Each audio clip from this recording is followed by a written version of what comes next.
Hey everybody, what's up and welcome back to today's video guys. And today guys, I'm going to go and be showing you how to turn your PayPal account into your business account. This is a very simple thing to do, so make sure that you watch this quick and easy video till the very end, follow my steps correctly, so you can make sure that this works the same for you and you can do this yourself.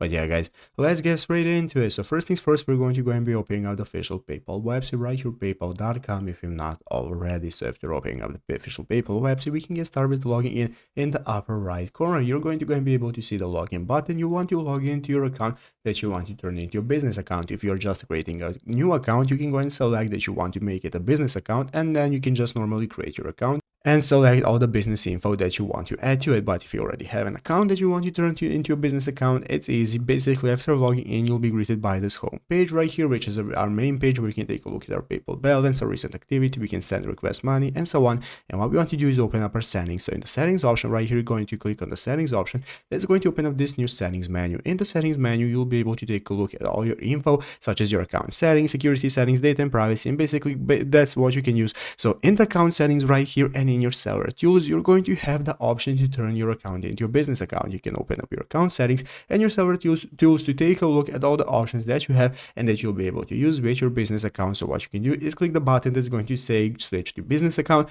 and from there you can go ahead and start providing all the info that you need for a business account. After that, you can go ahead and set up your business account, and once you're done, your account is automatically going to be turned into your business account once you refresh the page, and you'll be able to use all your business tools, and it's easy as that. So I hope this video was helpful. If it was, make sure to leave a like, subscribe to the channel. See you guys, thanks for watching, take care, and bye.